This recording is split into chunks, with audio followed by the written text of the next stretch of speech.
Charlas de la noche. Palabras con imagen. El análisis de los acontecimientos que influyen en nuestra vida con el periodista Francisco Durán Rosillo.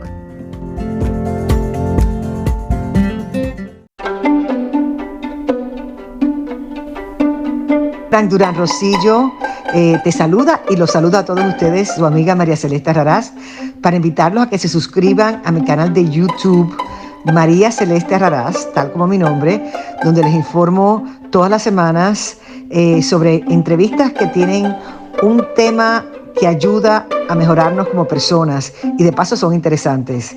Las pueden encontrar en mi canal de YouTube, así que los espero. Y se suscriben gratis. Amigos, cabe hacer una nota al principio de este programa que se me pasó. Los aviones furtivos que vamos a describir y los satélites en cuanto a que van a escoltar al Air Force One. Estos aviones precisamente por eso son furtivos, porque no los detectan ni los satélites ni se pueden ver por la altura a que viajan, y tienen en su fuselaje, en su estructura, un sistema y una pintura especial que hace que la vista humana no los pueda captar. Aparte son aviones muy rápidos, pueden volar a niveles más altos que la aviación comercial, que son 30,000 pies. O sea, son aviones precisamente de espionaje y son bombarderos. Cada uno carga bastantes bombas y se hacen aquí en Marietta, Georgia, en la Lockheed Martin, que produce bastante armamento.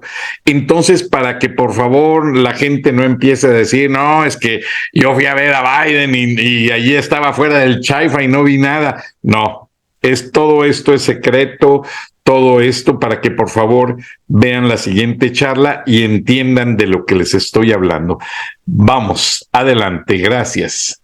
Buenas noches, bienvenidos una vez más a Charlas de la Noche, Palabras con Imagen. Gracias por tantos mensajes, ya le hice llegar algunos a el ingeniero Lozano, líder de Frena, a Valeria Palmer y a Kenia Gascón, activistas de Frena, y también a todo el gran equipo Frena. Son una gran cantidad de damas y caballeros detrás de toda esta organización civil sin afán de lucro. El programa de Viernes de Frena que está al aire en este momento, de acuerdo a una evaluación de rank hecha por una organización grande aquí en los Estados Unidos, mencionan que tanto en Google como en Apple, a nivel, pues, básicamente internacional, Charlas de la Noche, Palabras con Imagen, quedamos en el lugar 22. O sea, en cuanto a lo que es la audiencia. Y pues lugar 22 a nivel mundial en Apple Podcast y en Google Podcast, pues la verdad es difícil lograrlo, porque aquí vemos que estamos arriba del Daily Wire, que es un servicio también muy prestigiado de noticias. Estamos abajo del World Economic Forum. Entonces, pues se agradece principalmente a toda la gente que está detrás del ingeniero Lozano, aparte de Kenny y Valeria, que son finísimas personas, está Karina, bueno, hay muchísima gente en el comité rector y les agradezco porque esto es un esfuerzo de equipo. Ahora, me han cuestionado mucho el contenido del programa, principalmente en México. Aquí en Estados Unidos nadie me ha pedido alguna corrección. Ya se hubieran enterado, ya hubiese dicho la embajada, el señor Ken Salazar, algo en caso de que hubiésemos incurrido en un error de contenido. Pero gracias a Dios, no. Ahora, lo que sí me pidieron de parte de una autoridad de los Estados Unidos, muy influyente, es que corrijamos, y miren que no es nuestra obligación corregir las cosas que a lo mejor por falta de conocer más el inglés o la traducción, algunas personas cometieron el error de informar.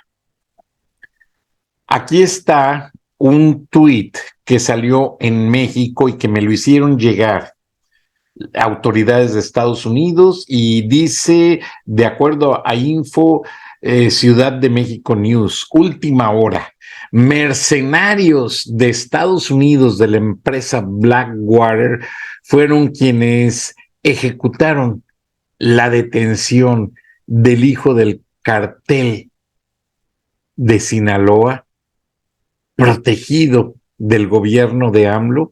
Las FFAA mexicanas solo se limitaron a poner un cerco sentando un nuevo precedente de sumisión del gobierno. Les voy a explicar por partes, ¿ok?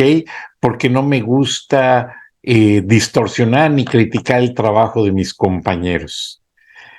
Este es el sitio oficial de la empresa Blackwater.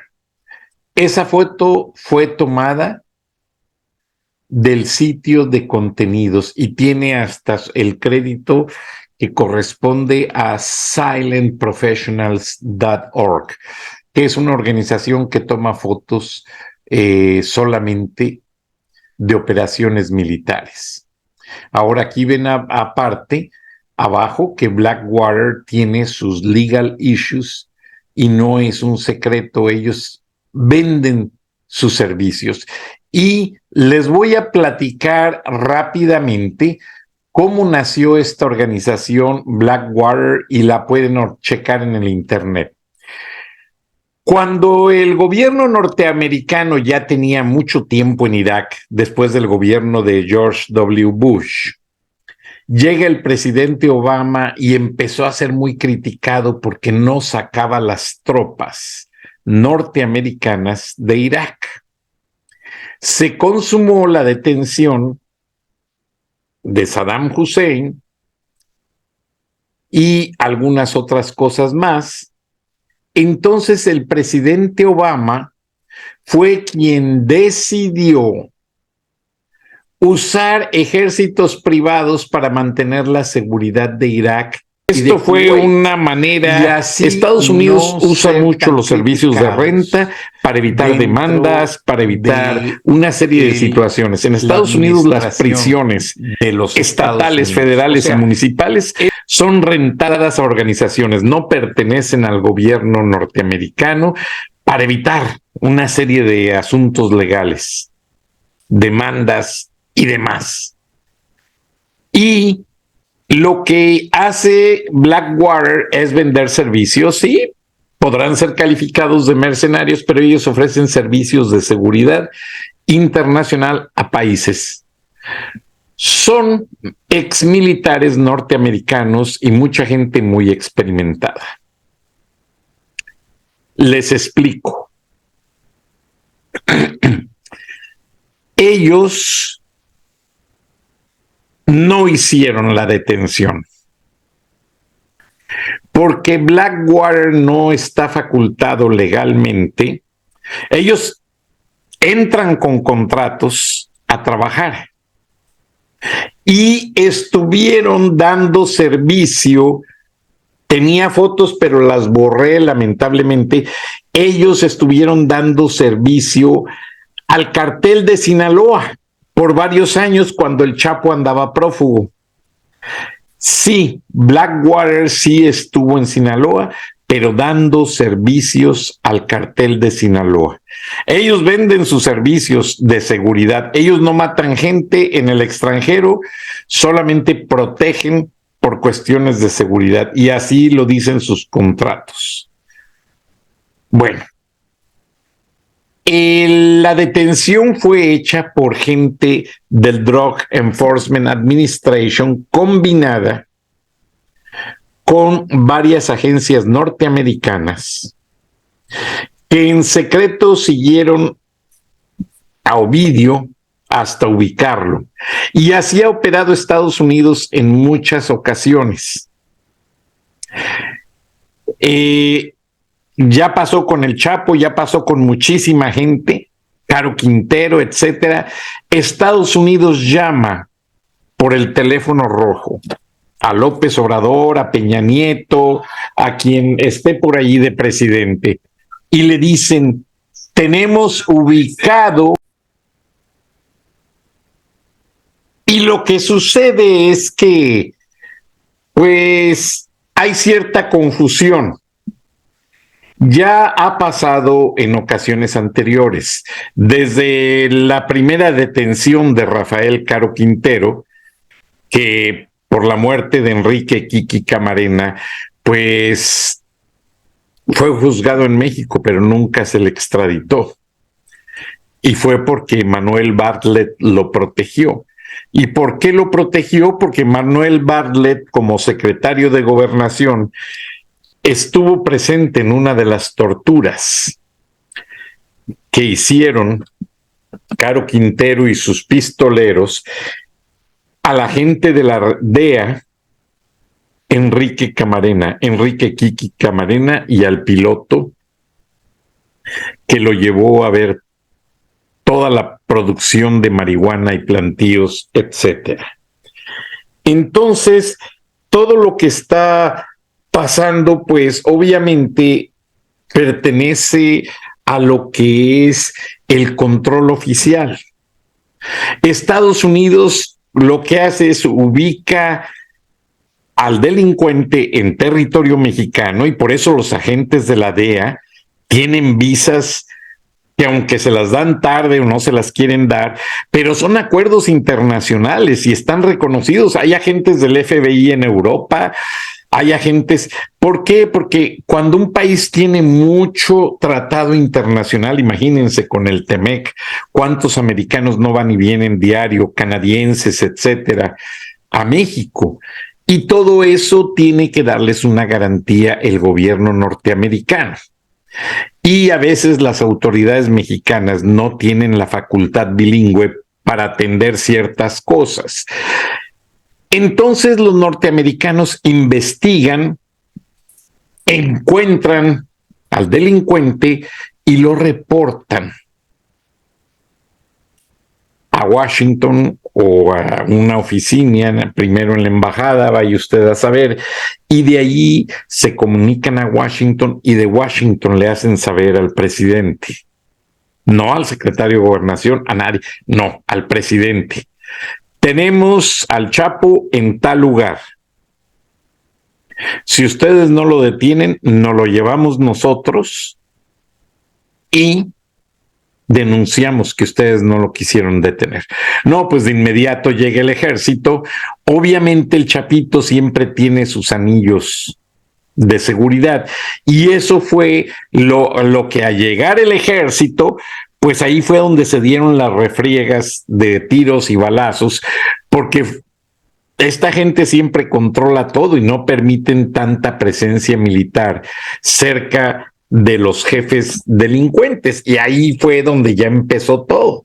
Pero ya les habían entregado al Chapito, ya lo habían asegurado en un lugar lejano es que sí trataron pues de impedirlo, pero no. No sucedió. Ahora,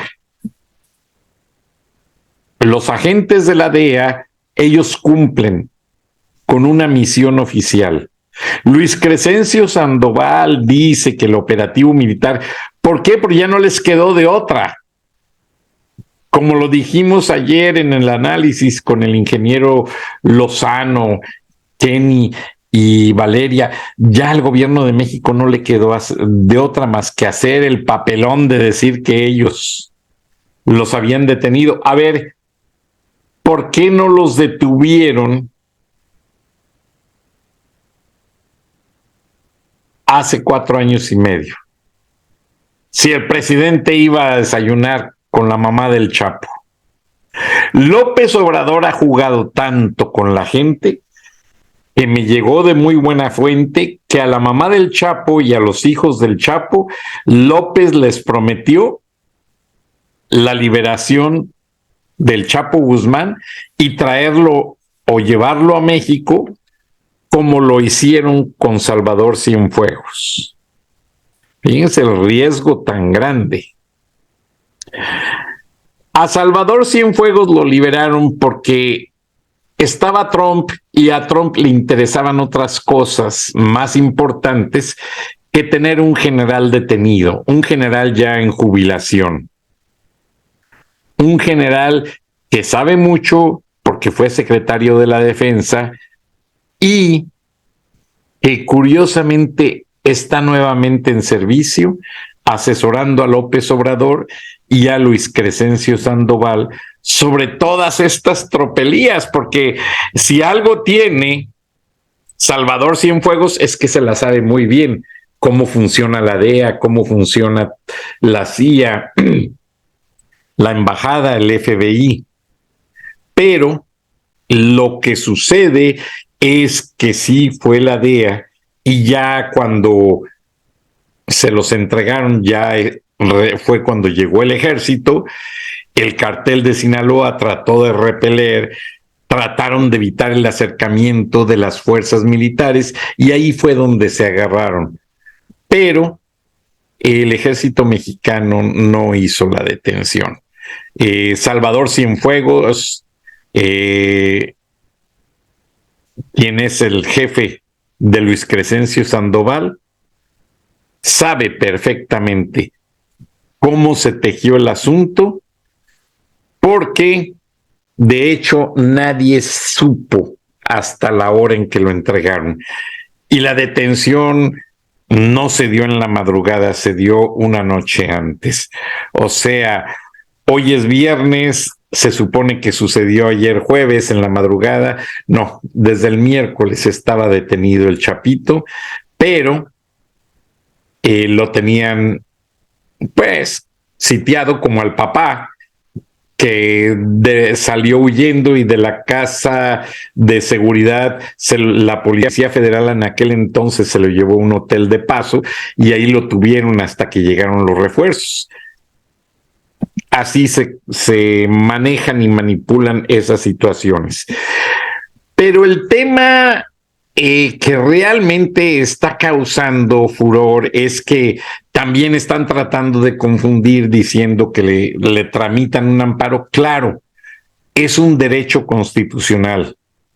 Cualquier mexicano tenemos derecho a protegernos con una suspensión de amparo, lo cual significa que un juzgado federal, un juzgado de distrito, nos da cierta inmunidad temporal para no ser detenidos mientras lo que le acusan a la persona pues se puede comprobar y esta persona en calidad todavía de presunto responsable puede juntar evidencia y pruebas para defenderse y decir, hey, yo no soy, me están confundiendo, es otro. Entonces, esa es la situación de la ley de amparo, pero el hecho de que le den el amparo a una persona no significa que no lo van a detener, no significa que no lo van a extraditar. El amparo es solamente un proceso temporal para mientras se ponen de acuerdo. Pero ya que la justicia saca su evidencia de manera coherente y comprueba todo, se va a la corte o al juzgado, ya sea de donde se esté ventilando el caso, ya sea de distritos si es federal, juzgado penal del estado o un juzgado municipal. Y entonces, aunque la persona llegue amparada, se revisan las acusaciones, el presunto responsable hace su declaración preparatoria y tienen 72 horas el juez para declarar auto de libertad o un auto de formal prisión según convenga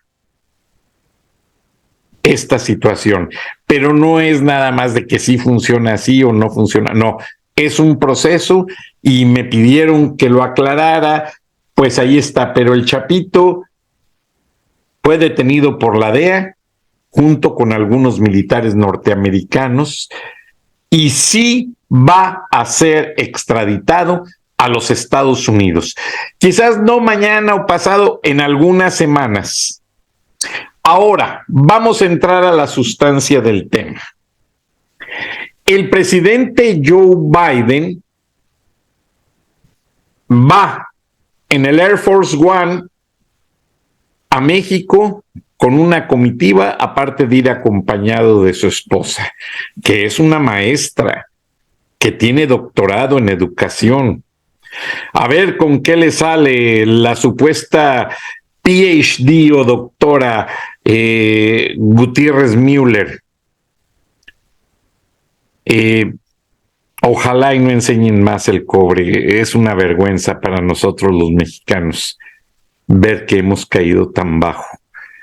Pero al llegar al aeropuerto, que supuestamente sí iba a ser la terminal Felipe Ángeles, pues a ver cómo le va. Pero lo interesante de esto es que el Air Force One, por tercera ocasión en viaje oficial, siempre que sale el presidente de los Estados Unidos a una misión o a un viaje internacional, siempre el avión presidencial es escoltado por bombarderos norteamericanos a discreción, principalmente en cielos internacionales o en cielos cercanos. Por ejemplo, si vuela por el Caribe y pasan cerca de Cuba, pues obviamente que lo escoltan. Entonces van a ser aviones furtivos de la Fuerza Aérea de los Estados Unidos los que se dediquen completamente a cuidar todo lo que es la seguridad del Air Force One. Ahora, ¿qué sucede con esto? Es que el presidente de los Estados Unidos pues siempre tiene que viajar seguro. Imagínense, la primera potencia del mundo es algo pues que tiene mucho que cuidar Estados Unidos, porque su presidente es su fuerza y Estados Unidos no va a arriesgar como gobierno al presidente en un vuelo que no va protegido. Entonces, el presidente Joe Biden viaja flanqueado, o más bien flanqueado, porque los aviones tienen lo que es un protocolo de vuelo para cuando son situaciones especiales. Y ya les explico. Como van a ver aquí en la gráfica,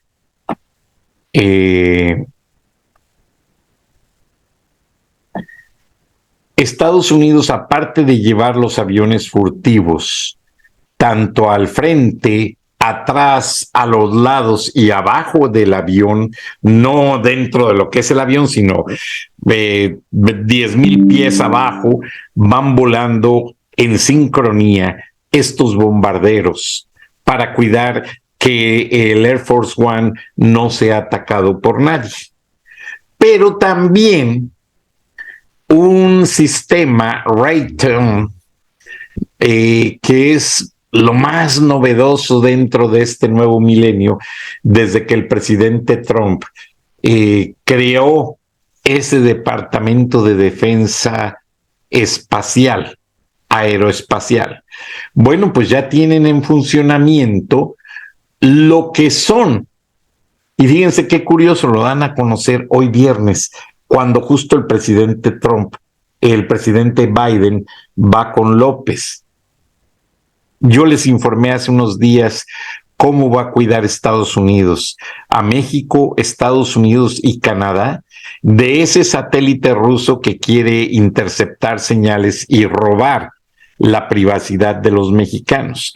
Bueno, Estados Unidos ya tiene su sistema de satélites instalado y lo que están preparando es no solamente evitar que Estados Unidos que Rusia esté involucrándose en la seguridad de México, Estados Unidos y Canadá, sino que también lo que va a proteger este sistema es para localizar misiles. Ahora que se habla tanto de que Norcorea y China quieren lanzar misiles contra Estados Unidos, pues este sistema satelital está tan bien perfeccionado y tan bien cuidado que lo que va a hacer es que alerta con mucha antelación la ubicación de un satélite que venga en dirección a un blanco norteamericano. Lo ubica, le da el trace y es una coordinación entre satélites que también están armados y pueden ser operados desde una oficina en el Pentágono y dicen, ok, ahí viene en el Océano Pacífico el misil que lanzó el dictador de Norcorea y lo interceptan en el aire y lo destruyen para que no haga daño a la población civil ni a nadie. Y eso es un gran sistema que va a llegar y que nos va a proteger a todos, básicamente. Y aunque Putin, pues por el respeto, según él, a su iglesia ortodoxa que tiene festividades en esta semana, Putin suspendió los ataques a Ucrania. Pero no es cierto. Lo cierto es que le llegó esa investigación de que estaban usando microchips, microprocesadores en los drones y misiles rusos que estaban lanzando sobre territorio ucraniano y ahora ya le llegó un veto y están cuidando mucho ese aspecto. Pero no hay nada de que a Putin no le importa la iglesia ortodoxa rusa. Lo último que hizo, y se los presenté aquí, fue mandar bendecir su misil llamado Satan, a la iglesia ortodoxa rusa para que pueda ser usado con sumo éxito. Esperemos y nunca lo use. Ahora vamos al segmento de Vale Laco de inteligencia emocional financiera, que nos trae un tema que nos va a gustar. Adelante, Vale, bienvenida a Charlas de la Noche, Palabras con Imagen. Lucrecia Borgia, aquella famosa personaje, hija de un papa español, si no me equivoco, leí el libro hace muchos años, entonces a veces la memoria me puede traicionar. Pero lo que me impresionó mucho de esta personaje, que fue muy criticada por la familia, por la vida que llevó tan tormentosa de relaciones con muchos hombres y muchas situaciones difíciles. Imagínense ser hija de un papa y andar involucrada en muchos casos. Bueno, lo que hizo de bueno esta mujer precisamente después de una Navidad fue fundar el Montepío, que en muchos países lo conocemos como el Monte de Piedad o la Casa de Empeño. Lucrecia Borgia ayudó mucho a los pobres, así iniciando el primer sistema de empeño en el mundo, para que la gente pobre, pues a cambio de dejar un reloj, una joya o algo, pudiese tener dinero para salir adelante esos días difíciles. Y con esta inflación, que se espera un nuevo aumento a la gasolina y muchas cosas que en Estados Unidos no se quieren decir, pero que existe una amenaza de guerra, aunque el presidente Biden dice que no intervendrán en Ucrania porque iniciarían la Tercera Guerra Mundial y que a nadie nos favorece y que nadie queremos ver, porque sabemos que sería el principio del fin y ya ni pensar en eso. Mejor le damos la bienvenida a Vale Laco, experta en inteligencia emocional financiera, para que nos diga qué hacer este año sin tener que ir al Montepío a empeñar mi reloj, porque ya no alcanzo con los gastos. Bienvenida, Vale. Buenas noches, buenos días, bienvenida a Charlas de la Noche. Saludos a Argentina, que también te escuchan a través de esta plataforma. Totalmente, un placer estar acá nuevamente, Frank, y qué interesante, la verdad que desconocía lo que compartiste, muy interesante. Y sí, la verdad que para no tener que empeñar nuestras cosas es importante planificar bien. Y justamente para continuar un poco con lo que conversamos la vez pasada, que conversamos sobre cómo lograr salud emocional financiera en el 2023, ¿no? Y cómo lograr esos objetivos que nos proponíamos, ¿no? Cuando nosotros estamos en el brindis el 31, la mayoría de las personas dicen, bueno, brindo por salud, dinero y amor. Y como hablaba la vez pasada, muchos creen que mágicamente, de alguna manera, se va a generar esa salud, ese dinero y ese amor, pero no, hay que accionar y hay que pensar. Entonces, en el encuentro pasado, en la entrevista pasada, les compartí tips sobre cómo lograr esa salud emocional financiera, cómo pensar en los objetivos a corto, medio y largo plazo, y cómo ir armando ese presupuesto, contemplando diferentes aspectos para ir lográndolos. Pero bueno, dentro de todo esto, algo muy, muy importante es nuestra fuente de ingresos, ¿no? Entonces, nuestras fuentes de ingresos, ¿no?, que tenemos en este momento, ¿nos van a poder llevar a lograr esos objetivos, a lograr esa salud, ese dinero y ese amor, ¿no? O sea, o no. Entonces ahí es donde es muy importante que justamente reflexionemos sobre eso en este enero del 2023. Tenemos todo un año por delante como para decir, a ver, la cantidad de dinero que yo genero, ¿me cubre todos esos objetivos? ¿Me cubre mis gastos fijos, mis gastos variables, mis objetivos a corto, mediano y largo plazo, lo que yo voy ahorrando e invirtiendo para eso o no? ¿Con cuántas fuentes de ingreso cuento, no? A mí me encanta acá citar a Robert Kiyosaki, el autor del libro Padre Rico, Padre Pobre, que él habla del cuadrante del flujo del dinero, ¿no? Es un cuadrante que es así, donde habla que hay 4 formas de generar ingresos. Está el empleado, el autoempleado, el dueño de negocio y el inversionista. Y la verdad que es bastante didáctica la forma que lo presenta, por eso muchas veces cito a esto de Robert Kiyosaki, porque nos ayuda a pensar, bueno, ¿de qué manera yo estoy generando ingresos en este 2023, ¿no? O sea, conocemos diferentes personas que quizá trabajan en formato de empleado, ¿no? Un empleado, ¿quién sería? Una persona que tiene un sueldo fijo, también puede ser un sueldo variable o un sueldo que tiene comisiones. Entonces, esa es la forma en que genera ingresos, ¿sí? ¿Estás de acuerdo, Frank? Totalmente, yo te estoy escuchando con mucha atención porque necesito conocer una buena forma de generar ingresos. Espectacular. Entonces tenemos el empleado, que ahí justamente si estamos dentro de esa parte del cuadrante, podemos estar en varias, que esa es la gran sugerencia, no solamente quedarnos con una parte de una sola forma de generar ingresos, hay pensar posibilidades de que yo genere más en este formato de empleado. Hay bonos, hay comisiones por acciones extraordinarias que puedo llegar a generar. ¿Hay alguna posibilidad que yo pida un aumento de sueldo? Y acá les quiero compartir un trabajo que hice con una de mis clientas, de mi consultante, que fue muy interesante. Ella trabajaba hace mucho tiempo, hace como 7 años, en una empresa en relación de dependencia, iba ascendiendo de puesto, pero le costaba muchísimo pedir un aumento de sueldo. Siempre como que le daban lo justo y necesario, por su personalidad financiera, por su miedo, que muchas veces pasa esto en la mujer, ¿no? Generalmente ay, no quiero jorobar la relación, no tengo ganas de pedir un aumento porque siento que quizá se quiebra el vínculo con mi jefe. Entonces conversamos con respecto a esto y justamente fue muy, muy interesante ver dentro de su salud financiera y sus objetivos, cómo pedir un aumento de sueldo de X monto iba a impactar positivamente en su capacidad de ahorro, en su capacidad de lograr sus objetivos.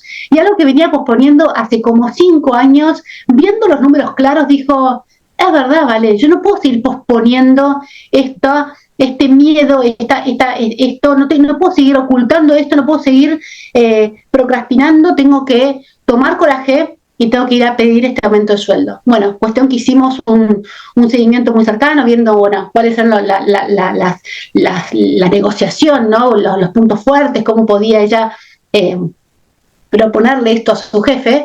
Y bueno, lo habló, y el jefe le dijo, sí, por supuesto, y le aumentaron el sueldo, ¿no? Muchas veces, por miedo, que es una de las principales emociones, ¿no?, que nos obstaculizan al logro de nuestros objetivos, no damos ese paso que realmente cambiaría mucho, en este caso, nuestra salud financiera, ¿no? Y emocional, por supuesto que también. Entonces, si estás dentro de este cuadrante, mi invitación es a pensar, ok, ¿cuánto genero en relación de dependencia? ¿Ese monto que genero me permite lograr mis objetivos o no? ¿Hay posibilidad de generar más en esta misma compañía en la que trabajo o no? ¿De qué manera? Y ahí dar ese paso, ¿sí? No sé si conoces a alguien, Frank, que ha estado en este tipo de situación, que de repente logró dar ese salto dentro de la misma compañía, ¿no? O sea, eso es extraordinario cuando sucede.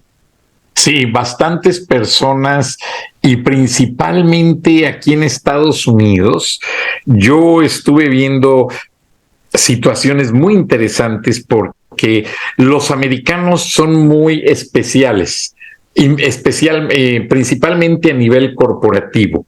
Yo cuando estuve en la empresa Turner Broadcasting System, Time Warner, dueños de TNT, Cartoon Network, CNN, ellos para dar un ascenso a un director, a un vicepresidente, las personas que tienen que firmar contratos internacionales tienen que ser ciudadanos norteamericanos. De lo contrario, no pueden ser ascendidos como tales.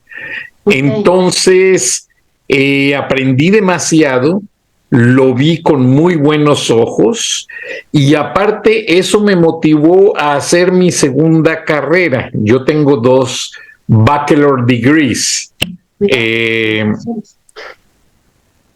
periodismo y comunicaciones, y aparte tengo ingeniería en networks digitales y televisión digital. ¿Por qué? Porque en la cadena Fox Televisión Internacional me dieron la oportunidad de supervisar los breaks comerciales y pues imagínense supervisar a más de 18 señales de televisión que se subían al satélite con bastante riesgo. Ahí perdí el pelo, ahí perdí una parte de mi salud. No me arrepiento, es una oportunidad maravillosa que le agradezco a la vida, pero sí sacrifiqué mucho a mi familia, a mi hijo, muchas cosas que hacer, pero bueno, aprende uno, ¿vale? Sí, ganaba muchísimo dinero, pero también lo gastas. En Discovery Channel tengo un amigo que se cambió allí a Discovery, que precisamente ahora Discovery es el dueño de Warner Media. Ellos compraron la CNN, la TNT y todos esos canales, Y tú sabes que Discovery Channel, History Channel y toda esa cadena de canales de televisión tan interesante son parte de las casas de bolsa de los Estados Unidos. O sea, Nasdaq, el índice Dow Jones, Standard & Poor's, todos se asociaron y crearon sus propios canales de televisión para ahorrar dinero y no gastar en publicidad. Entonces ellos se anuncian en sus propios canales y ahora pues, son dueños de muchísimas señales, incluidas las de Time Warner, más las de ellos y otro tanto donde están asociados. Y esto lo menciono porque a mí me tocó pedir ese aumento de salario. Y sí te lo dan, pero con más responsabilidades, más trabajo, más problemas y bueno, después la vida y que tampoco me arrepiento, me hizo tomar decisiones que en ese momento siento que fueron las más afortunadas para mi esposa y mi hijo. A mí mucha gente me criticaba que por qué manejaba yo un Toyota Corolla 20 años viejo, despintado, sin aire acondicionado, y me decían muchos compañeros, Frank, es que tú puedes traer un Mercedes o puedes traer un carro del año. Y bueno, el carro del año era el que manejaba mi esposa. Y yo traía una carcachita que me llevaba y me traía, y para mí siempre ha sido eso más que suficiente. Un día me cansaron y me preguntaron, ¿por qué manejas un carro tan viejo y tan feo?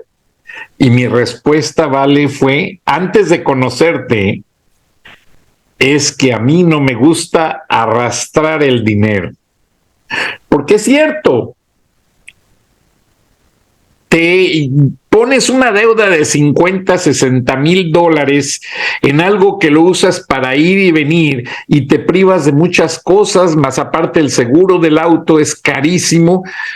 Yo no me complico la vida, ¿vale? Y lo que estoy pensando en un futuro inmediato, ayer lo venía pensando, quiero hacer mi vida dependiente de una bicicleta. Ya no quiero manejar auto nunca más. Y créemelo, para como soy yo, me vas a ver en esa bicicleta muy pronto, por mi salud, por mi economía y porque soy muy feliz andando en bicicleta. Tú no tienes idea los grandes momentos que me gritaba mi hijo, papi, vámonos en las bicis. Hubo un día que había un frío aquí en Atlanta de 5 grados bajo cero. Y mi niño ya tenía sus guantes, su casco, su chamarra y todo, y me grita, papi, ya vámonos en las bicis.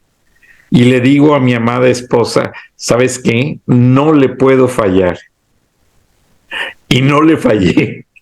Y nos fuimos al parque. Yo no sentía las manos, ¿vale? De casualidad tenía 2 bolsas de supermercado, porque yo no llevaba guantes, y me las puse de guantes para no sentir el aire frío y que no se me durmieran las manos. No, fueron experiencias de las cuales aprendí, pero, a ver, dinos, ¿es mejor usar la bicicleta o volver a pedir un aumento de sueldo? Genial, genial, y gracias por compartir tu historia, porque la verdad que así, cada uno, a mí me encanta cuando compartes tu historia porque invita a quienes nos están escuchando a reflexionar sobre sus propias historias y sus propias elecciones. Y a mí me encanta una frase que no sé si la compartí en este espacio o no, que es, no ser esclavo de tu estilo de vida, ¿no? Y muchas veces esa gente que tiene ese super auto, 0 kilómetros, etcétera, que lo puedes conseguir, etcétera, después terminan siendo esclavos de su estilo de vida, porque se meten en esta carrera a la rata, donde se endeudan y después tienen que pagar esto y lo otro, ¿no? Y al final terminan perjudicándolos cuando quizá no querían ese auto. Vos fuiste muy fiel a vos, Francisco, ¿no? Dijiste, la verdad, a mí no me es importante un auto, no tengo ganas de tener este mega auto, a mí con que me lleve de A a B, estoy contento, punto, ¿no? En cambio, hay otra gente que quizá no le importa mucho el auto, pero se compra ese auto 0 kilómetros, todo shiny, todo lindísimo, para mostrarle al resto que tiene un buen auto, ¿no? Y ahí justamente es cuando yo digo, uno ahí no está siendo inteligente emocional y financieramente, porque está respondiendo a un deber ser, a una imagen, a un otro, y no siendo fiel a lo que uno quiere, ¿no? Entonces, para mí, siempre nos tenemos que preguntar, y siempre hago esta pregunta, ¿no? Es, si yo viviera en un lugar donde nadie me conociera, ¿en qué vehículo elegiría moverme? ¿Una bicicleta, en un auto 0 kilómetros, un auto Corolla, Toyota Corolla que esté despintado? ¿En qué tipo de auto yo estaría ok, ¿no? Porque elijo destinar el resto de mi dinero a otras cosas que sí me son importantes, ¿no? Porque si respondemos constantemente, y acá lo hablo como psicóloga, ¿no? Psicopedagoga, a la motivación extrínseca, ¿no? O sea, a responder a lo que el otro me motiva a hacer, ¿no? Y no estamos justamente respondiendo a nuestra motivación interna, a lo que es realmente importante para nosotros, bueno, nos vamos a ir constantemente del camino y perder el norte, ¿no? Tan importante. Entonces, también me encantó, Frank, lo que comentaste con respecto a cuando uno pide un aumento de sueldo, generalmente viene con muchas responsabilidades nuevas, etcétera, mucho trabajo, y ahí es donde uno tiene que medir. ¿Qué prefiero? ¿Más sueldo, más ingreso? ¿Con más trabajo o quedarme así y quizá no tener tantas horas de trabajo? Y es una pregunta muy, muy sincera y muy importante, porque justamente yo también hablo de esto dentro del marco de la inteligencia emocional financiera. Digo, ¿qué sentido tiene esa gente que es multimillonaria, pero trabaja de sol a sol en un trabajo que no le gusta, para tener un montón de plata, pero no tener tiempo para poder disfrutarla? No tiene ningún sentido, ¿no? Entonces, ahí va la coherencia. Nuestra vida es nuestra vida, o sea, es nuestro tiempo, es el valor más grande, es el activo más grande que tenemos, es nuestro tiempo y nuestra vida. ¿Por qué estamos entrando un trabajo para trabajar por dinero? No, por ahí no va la cosa. Así que eso es muy importante. Pero bueno, a veces uno puede encontrar el equilibrio, ¿no? Ni muy, ni tan, ¿no? Encontrar algo porque también es lindo poder vivir bien, con ciertos placeres que a uno le son importantes, ¿no? O sea, y hay formas de lograrlo, ¿no? No es que uno tiene que ir a vivir una vida muy escasa, con pocas cosas como para poder tener tiempo con su familia. No, hay mucha gente que trabaja por pocas horas y gana muchísimo dinero, ¿no? Tiene esa inteligencia para poder lograrlo. Entonces, hay de todo. Qué bueno, vale. Ahora, yo te pediría mucho de favor, perdón, que a esta interesante charla, que deja de ser charla en el momento en que tú nos haces ver situaciones tan sencillas, pero que nos ayudan en todo momento a agilizar nuestra versatilidad, porque nosotros somos una persona dentro del hogar, cómo pensamos a la hora de comer, a la hora de hablar con nuestros hijos, y somos otros a la hora de hablar de negocios, hablar con nuestros compañeros. ¿Tiene eso algo que ver en las decisiones financieras? Por supuesto, sí. Sí, es en donde ponemos el foco y también donde, viste que también uno lo ve con los hijos, ¿no? Ahora que nos fuimos de vacaciones y pasamos tiempo en la casa de mi hermano y tiempo en la casa de unos íntimos amigos, y mis hijos terminaron de comer y enseguida se levantaban y levantaban la mesa sin que nadie les pidiera nada y ponían los platos en la lavavajillas, se portaban excelente, ¿no? En casa no hacen eso cuando estamos nosotros 5 nada más, ¿no? O sea, es como que, che, Marcos, levanta la mesa, ok, mamá, ¿no? Acá no teníamos que decirle nada, que ya sabían exactamente qué hacer. Entonces, con mi marido nos miramos y decíamos, bueno, saben, ¿no? Tienen las herramientas y saben cuándo usarlas y cuándo no, ¿no? Pero en casa como que se relajan cuando estamos los 5 en familia, ¿no? Y después ahí se ponen la mejor versión para cuando uno está. Y eso es un poco también lo que ocurre con el trabajo, ¿no? O sea, uno en la casa se relaja, habla con los hijos de determinada manera, etcétera, y después cuando va al trabajo tiene que seguir ciertos usos y costumbres, ciertas normas, ciertas cosas como para dar una buena presentación y seguir siendo una persona que se ve que aporta valor a la compañía. Entonces yo creo que eso está siempre. Pero lo que nunca cambia, nunca debería cambiar, ¿no? O sea, bueno, quizá debería ser una palabra muy fuerte, ¿no? Pero son nuestros valores, nuestra esencia, ¿no? Que eso, sí, si uno es realmente coherente con uno, o sea, lo lleva a todos lados. No puede ser mentiroso en una parte y ser totalmente fiel en otra, ¿no? O sea, tiene que haber coherencia en eso. Pero volviendo al tema del aumento del sueldo, acá te voy a pedir tu ayuda, Frank, con toda tu experiencia viviendo acá en Estados Unidos. El otro día, justamente hablando con un grupo de emprendedoras, me comentaban de que está bien visto, pero bueno, esto es de la experiencia que ellas han tenido como latinas, porque era un grupo de Argentina, una venezolana, una colombiana y una chilena, sí. Y comentaban de que acá se espera, ¿no? El jefe va a esperar, o la jefa va a esperar, que cada vez que se hace esta evaluación anual, se pide un aumento de sueldo, como que es algo que lo dan por sentado, que la persona va a pedirlo. ¿Es así o no es así acá? ¿Cuál es tu experiencia? Mira, te explico. La misma ley del Departamento del Trabajo de los Estados Unidos, aquí en Estados Unidos hay un lugar que se llama el Labor Department, que es el Departamento del Trabajo. Este Departamento del Trabajo se rige por situaciones legales ya fundamentadas en la ley y que te dice que ellos te toman una parte de tu cheque para que ellos lo guarden. Ellos lo guardan para proteger tus derechos como empleado y el día que queda uno desempleado, ellos le pagan a uno un sueldo, no el mismo que estaba ganando uno en la empresa, pero algo que permita sobrevivir, cuando menos comer y pagar parte de la renta.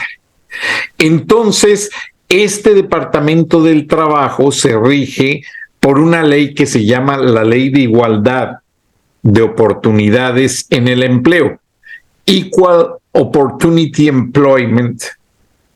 Y esta ley de igualdad de oportunidades en el empleo rige para que las personas tengan una oportunidad de un review, o sea, de una revisión, una evaluación laboral cada año por parte del supervisor inmediato representando a la empresa.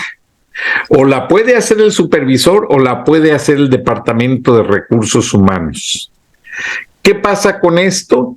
Que te dan una oportunidad de ver cómo estás en tu performance laboral y uno tiene la oportunidad como empleado de decir, bueno, es que yo siento que la empresa no ha sido justa conmigo, yo trabajo más que fulanito y él gana más que yo y él se va a las 5 y yo me voy a las 10 de la noche.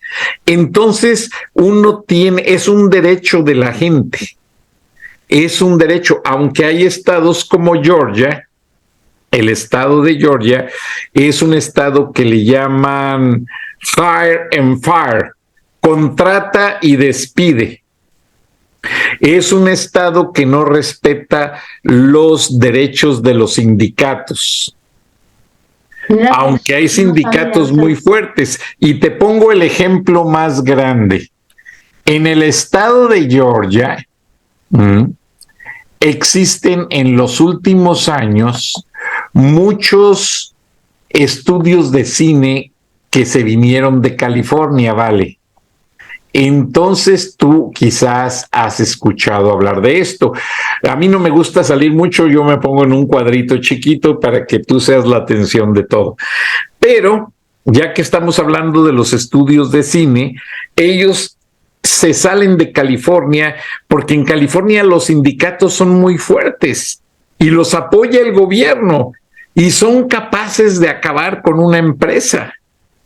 A la empresa Time Warner, el sindicato los hizo como quiso, porque el sindicato pasa mucho eso en Argentina también. El sindicato tiene un apoyo legal y del gobierno tremendo.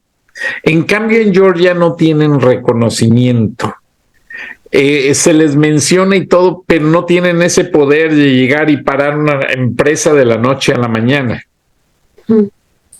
Entonces, vale, eso le da mucho valor a las empresas. Porque tú sabes que los empleados y en mi muy punto de vista personal, los empleados que se meten a los sindicatos son los más burros, los más flojos, los más tontos, que no quieren trabajar y que quieren cubrir con una ley sindical todas sus deficiencias laborales. Ese es mi punto de vista de la gente sindicalizada. Porque vamos a ser justos, las empresas americanas son en ocasiones tan buenas y evalúan tanto a sus empleados que a veces a mí me ha pasado.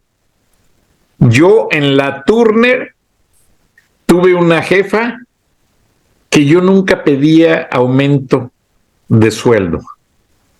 Y ella fue la que fue a hablar a Recursos Humanos y dice, le tengo que doblar el sueldo a Frank Durán Rosillo porque él me presentó con gente de tal televisora, me resolvió este problema, me hizo esto y aquello, y ha habido gente que no me ha podido resolver ese problema. Me hizo la vida, la verdad. Fantástica, y qué bendición haber tenido una jefa así, ¿no? Pero cuántas veces... Hay maravillosa. Que abusan, ¿no?, de la buena fe del empleado, de que no se da cuenta, que quizás no sabe.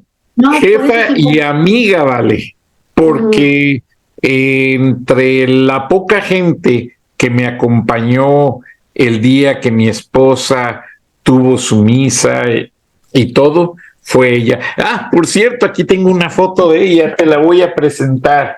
Ay, qué lindo. Gracias. Aquí está, mira. Ella con su esposo, no sé si se alcance a ver. Ya. Es la tarjeta de Navidad. Su esposo es el jefe de información de CNN y ella, pues, vicepresidenta. Ella es la persona que ayudó a Ted Turner a acercar los millones a la empresa. Y bueno, sí hay jefes buenos, ¿eh? Yo siempre he sido de la mentalidad de que hay que trabajar muy duro. No hay que hacer política, no hay que robar, no hay que mentir, porque como tuve una formación militar, te enseñan eso muy básico y te lo imponen. Entonces, mi papá siempre se inclinó porque yo tuviera una educación muy disciplinada y pues creo que se lo agradezco. Totalmente, fundamental en las generaciones más jóvenes, los centennials, los millennials. Ya no quieren ir a las escuelas militares, ya no quieren aprender disciplina. Sí, y no van por el tema de la rigurosidad, de la responsabilidad, del compromiso, ¿no?, del esfuerzo. Es un tema. Pero bueno, entonces, muchas gracias por compartirnos esa información tan valiosa, porque la verdad que yo no tenía ni idea lo de Georgia, y vivo en Georgia, así que aprendiendo de tu gran recorrido de experiencia en este país que estoy de a poco descubriendo. Entonces, por otro lado tenemos, y yo sé que los conceptos que yo transmito son globalizados, ¿no? O sea, porque hay gente que nos escucha que está en México, hay gente que nos escucha que está en todas partes del mundo, entonces está bueno en Argentina poder hablar de conceptos generalizados, pero también estando acá ambos en Atlanta, es lindo poder ayudar a la gente que nos escucha locales. Entonces, por un lado tenemos dentro del cuadrante el empleado, ¿no? Luego está el autónomo. ¿Quién sería el autónomo? Es una persona que no tiene un sueldo y que generalmente intercambia tiempo por dinero. Bueno, Robert Kiyosaki de hecho dice que dentro de este lado del cuadrante, el empleado y el autoempleado son personas que intercambian tiempo por dinero. Voy tantas horas al trabajo, me pagan tanto sueldo, tengo tantas vacaciones, tengo un techo, este es mi sueldo, punto. O sea, o me ascienden de puesto, trabajo más y gano un poquito más, pero no es que puedo ir moviéndome un poco. Y luego, escalar potencialmente. Y luego está el autoempleado, que el autoempleado sería una peluquera, un coach, un arquitecto, un psicólogo, bueno, diferentes profesiones, una persona que vende productos o vende servicios y que intercambia tiempo por dinero, pero sin una relación jefe y sin un sueldo. Entonces dice, bueno, si yo vendo tantas bufandas voy a ganar tanto, si doy tantas asesorías gano tanto, si doy tantas sesiones de psicología gano tanto, y así. Entonces, tienen mayor flexibilidad, valoran mucho la libertad, pero estas personas tienen 24 horas al día, con lo cual tienen un techo a la cantidad que pueden generar. Entonces, ahí la invitación justamente a las personas que están generando ingresos como autoempleados es pensar, los honorarios que yo estoy cobrando, ¿se ajustaron de acuerdo a esta inflación de la que hablabas cuando comenzamos en la charla, ¿no? ¿O no? ¿Contemplé el aumento de los costos, de los insumos que utilizo para hacer este trabajo como autoempleado, como autoempleada, o no? ¿Estoy en condiciones de aumentar mis honorarios dado que mi experiencia incrementó, tengo mayor recorrido, me seguí formando en esto o en lo otro? Porque muchas veces, de vuelta, por esta zona de confort que yo siempre hablo de que es como la ranita, ¿no? Las ranitas que están en una olla caliente, que está caliente y que, claro, todavía no hirvió como para saltar de la olla y irse a otro lado. Entonces se quedan ahí y poco a poco van muriendo en esa olla calentita, ¿no? Porque están cómodas, ¿no? Y eso es lo que les pasa a muchas personas que se quedan ahí y no luchan por un mejor sueldo o no trabajan con mayor responsabilidad como para ser ofrecidos ese aumento de sueldo, o no revisan los honorarios que están cobrando y dicen, ay no, pero me da cosa en argentino es tipo, me da pudor, me da vergüenza estar cobrándole más a mis clientes, a mis pacientes, entonces al final termina perjudicando muchísimo su salud emocional financiera. Entonces, revisar estos conceptos. Luego tenemos del otro lado del cuadrante, que es donde Robert Kiyosaki sugiere que todas las personas estén de este lado del cuadrante, que sería el dueño de negocio y el inversionista, a lo cual yo ahí me opongo a Robert Kiyosaki, porque considero que no todo el mundo es emprendedor, no todo el mundo tiene el alma de inversionista. Hay gente que le gusta estar como empleado, le gusta tener su sueldo fijo, le gusta esa estabilidad, le da seguridad, por diferentes patrones en relación al dinero, por diferentes creencias, por miedos, etcétera, pero que se sienten seguros ahí, y es válido, ¿sí? Cada uno con el estilo de vida que quiere vivir, ¿no? Pero es verdad que cuando uno está del otro lado del cuadrante como dueño de negocio e inversionista, y ya tiene menos techo a lo que puede generar, es como que amplía mucho más. Entonces, ¿quién sería el dueño de negocio? El dueño de negocio sería el dueño de Turner, sería el dueño de Starbucks, sería el dueño de una cadena de cine, sería el dueño de cualquier negocio, de una cafetería, de un restaurante, etcétera, en el cual uno genera ingresos, y puede generar ingresos cuando uno no está presente, no intercambia tiempo por dinero. Uno puede delegar la atención al cliente, etcétera, en diferentes empleados, y de esta manera seguir generando dinero. Pero bueno, acá justamente en esta evaluación de nuestros ingresos en este 2023 es algunas partes del modelo de negocio dentro de mi negocio que puedo mejorar, que puedo cambiar como para generar más. ¿Cuál es mi producto estrella? Tengo en cuenta, porque hay mucha gente, Franco, aunque no lo puedas creer, hay mucha gente que es dueña de negocio y no tiene ni idea de los números de su empresa. No sabe cuál es su punto de equilibrio. ¿Qué sería el punto de equilibrio? Es ese punto en el cual no hay ni pérdida ni ganancia. Es en el punto en el cual los ingresos que genera el negocio cubren los gastos fijos y los gastos variables, ¿sí? Entonces, es muy importante saber ese punto de equilibrio, porque sabemos el objetivo que tenemos de facturación mínima para cubrirlo, y después podemos hacer una proyección financiera para decir, bueno, yo tengo como objetivo facturar tanto y vender tantas unidades de esto, de lo otro, para poder tener estos ingresos y de esa manera poder cubrir con mis objetivos, los objetivos de la compañía, etcétera. Entonces, llevar esos números es clave, y justamente es un muy buen momento para hacer ese análisis y esa proyección financiera para los objetivos de la compañía en el 2023. Por supuesto que lo ideal sería haberlo hecho antes, ¿no? Pero si estamos hablando de los latinos generalmente somos bastante cortoplacistas, y muchos lo hacen muy sobre el pucho, decimos los argentinos, que es sobre el momento, y no, o sea, generalmente los europeos, y calculo que los norteamericanos también. Hablo de los europeos porque viví mucho tiempo en Inglaterra, y tengo una hermana mía que vive en Suiza, etcétera, y sé que planifican muy a mediano o largo plazo. Entonces estos números ya los tienen desde hace mucho tiempo atrás. Pero si no los tenés y sos dueño de negocio, te sugiero, te invito a que de manera urgente los mires, porque te va a poder dar la información que necesitas como para ver cómo hacer para generar más en este 2023. Y por último, tenemos en el cuadrante el inversionista, ¿no? Que el inversionista, ¿cuál sería? Esa persona que tiene dinero, que lo pone a invertir de alguna manera u otra y su dinero genera más dinero. Puede ser invertir en bienes raíces, en el mercado de capitales, en criptomonedas, en startups, hay tantas formas de invertir hoy en día que la verdad que ahí depende mucho del perfil del inversor de cada uno, los objetivos que tenga, etcétera, ¿no?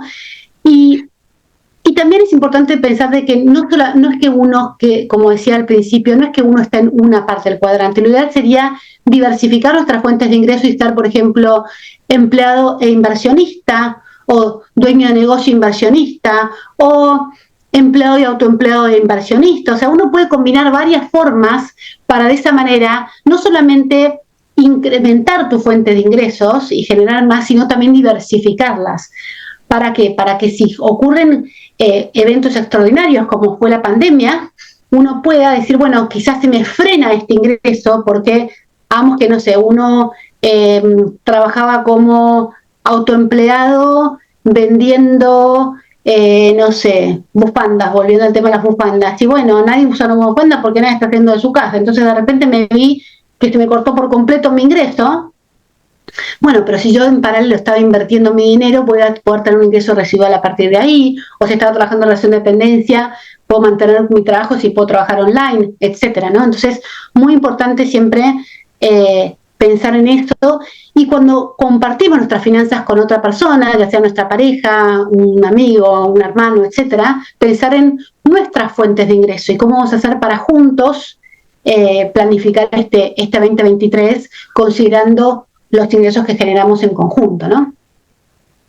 Qué bueno, Vale, porque todo esto nos viene a refrendar en nuestro pensamiento que tenemos que, como le dicen en los aparatos, en las computadoras, resetear o reiniciar el ordenador, reiniciar la computadora. Yo cada año me reinicio y vuelvo a organizar mi pensamiento, aunque haya hecho ir al trabajo las 52 semanas, tengo que volver a pensar de qué manera debo llegar más temprano, no gastar tanta gasolina porque se viene otro aumento.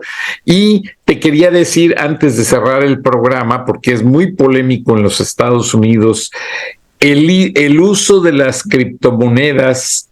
Acaban de detener a una persona en las islas de Nassau, por allá en el Caribe, porque las criptomonedas no existen. Es una computadora y un loco que se le ocurrió que dice, ahora deposítenme muchos dólares y yo les voy a dar una clave para que compren cosas. Te voy a platicar, el primer usuario del Bitcoin, un japonés, falleció de un derrame cerebral. Llegó a juntar más de 40 millones de dólares. Su familia nunca pudo conseguir el password, la palabra clave para poder accesar a su criptomoneda. Se identificaron, llamaron al sistema Bitcoin, no les dieron nada, porque las reglas dicen, esta operación es secreta. Y así el Bitcoin, como sube, baja y cae en la nada, porque el presidente de Chase Manhattan Bank, que es un hombre muy reconocido y que sigue las políticas de JP Morgan, enseguida te doy su anécdota, porque me encanta, yo leo mucho y me gusta acordarme de esas anécdotas.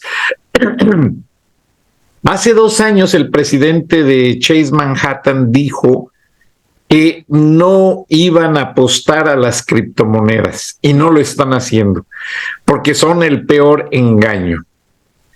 Ahora, recuerda que Chase Manhattan Bank, cuando el presidente Nixon cerró el Plan Oro con la Reserva Federal, el Plan Oro era que Estados Unidos tenía en su reserva oro y por cada dólar que imprimía hacía el equivalente guardado en oro. De hecho, hubo un presidente francés que mandó 3 onzas de oro a ver si es cierto que le pagaban tantos dólares, y luego hizo la reconversión y el gobierno de Estados Unidos se lo respetó. Pero cuando el presidente Nixon canceló el plan oro, Estados Unidos no se deshizo del oro. Lo guardó a manera de inversión en las bóvedas de Chase Manhattan Bank en Nueva York y en una base militar. Entonces el dólar ahí tiene su oro respaldado. Ahora, otra anécdota por el cual los banqueros, y tengo el orgullo de ser padre de un banquero multilingüe, los banqueros de Chase Manhattan Bank tienen la filosofía de JP Morgan. JP Morgan, cuando fundó el Chase Manhattan Bank, él dijo que su banco iba a dedicarse a soportar y a respaldar a los creadores de las grandes ideas y de los grandes eventos que cambian al mundo. Eso es Chase Manhattan Bank. Tú vas a Chase Manhattan Bank con una gran idea. Ellos la estudian y ven que tu idea va a cambiar al mundo, la patentan, les firman los papeles y te prestan el dinero para echarla a andar, y ellos son socios de tu idea. Ejemplo, Charles Lindbergh, aquel famoso piloto aviador que cruzó por primera vez el Atlántico en un avión de un solo motor, si no mal me falla la memoria, cruza el Atlántico exitosamente con un tanque de gasolina. ¿Cómo lo logra? Muy interesante el proceso.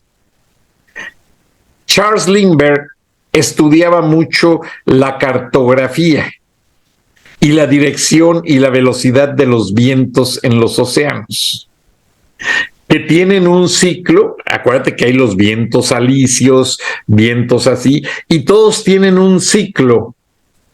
Entonces, Charles Lindbergh lo estudió muy bien, estudió su plan de vuelo, lo diseñó, lo escribió, anunció su travesía de Nueva York a París.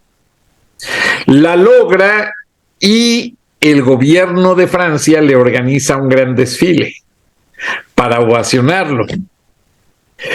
Charles Lindbergh estaba viendo el desfile junto al embajador de los Estados Unidos y estaban en la ovación, y Charles Lindbergh le dice: señor embajador, creo que estoy en un problema. Le dice: no, tú no tienes problemas, ve, todo este homenaje es para ti, cruzaste el océano. Y le dice: señor embajador, es que solo traigo $3 en mi bolsillo y no tengo ni para la gasolina de regreso. Y le voltea el embajador y se le queda viendo y le dice: ¿sí tienes? ¿Cómo?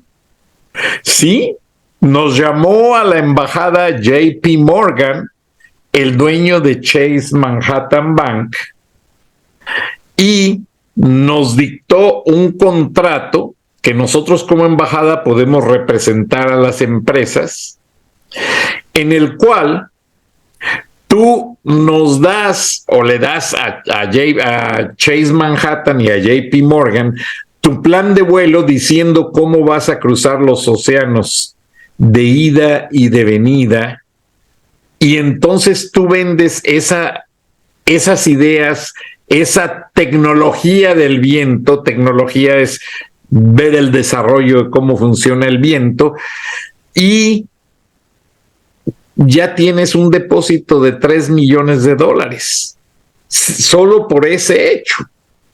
Y entonces le dice Charles Lindbergh: entonces tengo $3 millones, embajador. Le dice: sí, eres dueño de ellos. Cuando regreses a Nueva York, tú puedes sacar tu dinero y disfrutarlo. Solo fírmale aquí que tengo que responderle yo al señor JP Morgan de que ya firmaste ese contrato y tú les vas a entregar la cartografía. Aceptó, firmó, entregó la cartografía y cuando regresa a Nueva York, se reporta al Chase Manhattan y el Chase Manhattan le dice: aquí está su cuenta por $3 millones y JP Morgan vendió toda la información a Pan American Airlines, que fue la primera aerolínea que empezó a cruzar los océanos usando todas esas notas de cartografía y de vientos y de temperaturas que Charles Lindbergh había anotado. Porque tengo muchos amigos pilotos. De hecho, yo he usado vuelos privados. En las noticias se usa mucho que una emergencia y rentas un avión y vámonos a cubrir la historia. Y mis amigos pilotos me dicen: no, es que tienes que ir con un plan de vuelo que te lo aprueba el aeropuerto, si no, no puedes despegar ni aterrizar. Y en el plan de vuelo van todos los detalles hasta la hora exacta de salida, si no, no sales. Y cuando van volando, los pilotos siempre van pensando las 4 fuerzas que hay. La fuerza que te viene del frente, pueden ser vientos u otro avión o una montaña. La fuerza que hay abajo, que puede ser lo mismo, otro avión, el pico de una montaña, y las fuerzas de los lados y la fuerza de atrás, que puede ser un huracán que te puede empujar. Entonces, es interesantísimo todo eso. Y si encuentro el libro de la biografía de Charles Lindbergh, te lo voy a prestar, porque es una historia maravillosa de cómo un hombre de ser pobre pero muy estudioso de la aviación se hace un millonario de la noche a la mañana, pero todo gracias a sus conocimientos. Vale Laco, experta en inteligencia emocional financiera, te agradezco, pero nos ganó el tiempo. Por favor, cierra el programa. Súper interesante lo que compartiste, y la verdad que sí, y de hecho hoy vemos estas situaciones con los inversores ángeles, ¿no? Que justamente es otra forma de invertir, ¿no? Decir, bueno, hay una idea que me parece que va a ser una idea muy innovadora, que va a pegar muy bien en el mercado, etcétera. Entonces yo invierto en esa compañía, le doy ese capital a este emprendedor, emprendedora, para que lo puedan desarrollar, y de esa manera después tengo una participación en las ganancias, ¿no? O sea, cómo eso lo llevamos hoy en día y cómo muchos aprendieron, ¿no? De estas prácticas, ¿no? Que las grandes empresas arrancan y después se puede llevar, que eso es lo lindo, ¿no? Pensar que en ese entonces solo un JP Morgan podía hacer algo así, ¿no? Un Chase Manhattan podía hacer algo así, pero hoy en día lo vemos con pequeños inversores que a través del crowdfunding dicen: yo veo a tal persona que tiene una idea, que no tiene que ser una idea tan majestuosa como la de este hombre, sino algo más chiquitito, y así todo uno puede invertir y hacer crecer su capital y aportar algo al mundo, ¿no? Porque también para mí es muy importante cuando uno es dueño de negocio, ¿no? Que la idea que aporte sea una idea que haga bien a la sociedad, que haga bien al mundo. Eso es súper importante, ¿no? Porque si no, lo estamos destruyendo. Así que gracias, porque trajo muy al tema que conversamos hoy, de que son las diferentes fuentes de ingreso y cómo este hombre logró, con toda su sapiencia, ¿no? Con todo su conocimiento y todo su dedicación, compromiso y pasión, porque hubo mucha pasión, ¿no? En ese estudio, mucho interés, porque una persona no lo hace simplemente por querer, o sea, había mucha dedicación. Los grandes genios, ¿no? Fueron horas y horas dedicadas a descubrir algo, y después ya lo logran, ¿no? Así que placer enorme, Frank, una vez más, compartir con vos y con toda la audiencia. Y bueno, seguiremos aprendiendo estos temas me encanta, porque yo aprendo un montón de vos. No, yo también de como ti. siempre te digo, es una caja de Pandora. O sea, de repente bueno. tienes un conocimiento espectacular. Te lo agradezco, Vale. Y en el próximo programa hablamos de la caja de Pandora.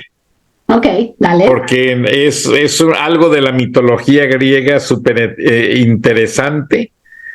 Y todo salió de la caja de Pandora, excepto la esperanza.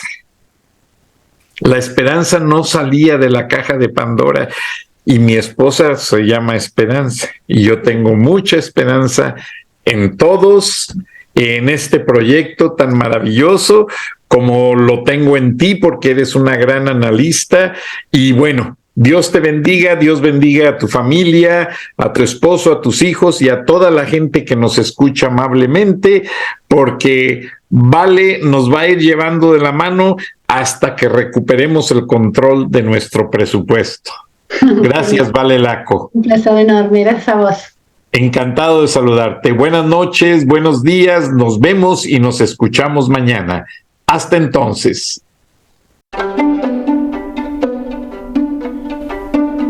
Frank Durán Rosillo te saluda y los saluda a todos ustedes, su amiga María Celeste Raraz, para invitarlos a que se suscriban a mi canal de YouTube, María Celeste Raraz, tal como mi nombre, donde les informo todas las semanas sobre entrevistas que tienen un tema que ayuda a mejorarnos como personas y de paso son interesantes. Las pueden encontrar en mi canal de YouTube, así que los espero. Y se suscriben gratis.